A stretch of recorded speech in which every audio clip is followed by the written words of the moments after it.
I'm addicted to it. Saya nggak ngapa-ngapain kok. Saya kan cuma WA-WA-an aja. Saya kan nggak ngapa-ngapain. Saya LDR kok. Saya nggak pacaran kok. Saya cuma ngobrol aja. Kan kita cuma temen. Kan saya sama dia tuh kayak kakak adik. Nah, ini alasan-alasan yang datang daripada syaitan. Fazayyana lahumus syaiton a'malahum. Syaiton itu senantiasa menghias amal-amal yang buruk seolah-olah itu adalah terasa baik. Ketika pacaran diharamkan, maka dibuatlah pacaran syariah, pacaran islami. Seolah-olah pacaran itu jadi boleh karena pacarannya itu di pinggir masjid, pacarannya di bawah beduk misalnya, atau pacarannya ketika Ramadan, ketika tarawehan, pacarannya dimulai dengan basmalah lalu diakhiri dengan hamdalah. Pacarannya syariah. Kenapa? Karena ketika berpacaran diawali dengan membaca surat Yasin dan membaca membaca doa kifaratul majlis, itu kan ya. Nah, ini tidak menjadikan maksiat menjadi baik, tidak menjadikan maksiat menjadi boleh. Kenapa? Karena keharaman tetap saja sebuah keharaman.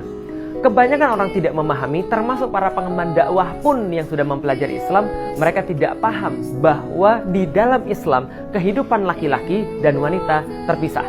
Maka ketika tidak ada hajat, tidak ada keperluan yang syar'i, maka tidak boleh seorang laki-laki berinteraksi dengan seorang wanita. Apakah pergi ke bioskop bareng-bareng, ataukah pergi makan bareng-bareng, ataukah pergi jalan bareng-bareng, tidak ada. Selama tidak ada keperluan syar'i. Maka keperluan syar'i itu sudah diukur di dalam syariat. Seperti apa? Misal pendidikan. Mereka boleh berkumpul satu sama lain selama dalam pendidikan.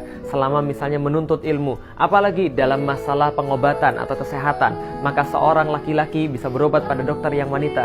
Demikian sebaliknya, seorang wanita bisa berobat pada dokter laki-laki. Dalam masalah peradilan, ketika diperlukan untuk membuktikan sesuatu yang berkaitan dengan pengadilan, maka itu pun boleh. Dan perkara-perkara lain yang diperbolehkan oleh syariat. Semuanya boleh. Nah, hanya saja kebanyakan kaum muslimin mereka menganggap remeh hal ini. Lalu mereka berkholwat dengan cara apapun. Mereka berkholwat di media sosial, mereka berkholwat di handphonenya, mereka berkholwat dengan menelpon, padahal semuanya sama. Karena kholwat tidak hanya bertemunya dua orang, tapi ketika pembicaraan itu membuai, lalu kemudian menafikan orang lain, dia berkasih-kasih sayang di situ, berbuai-buai dengan segala macam di situ, itu juga sudah termasuk berkholwat.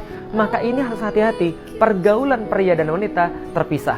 Lah, mengapa begitu? Karena ini adalah bagian daripada tindakan preventif yang dilakukan oleh Islam. Bahwa wanita dan laki-laki ini memang punya kecenderungan satu sama lain. Maka mereka tidak diperbolehkan untuk bersama kecuali dalam hajat-hajat yang syar'i.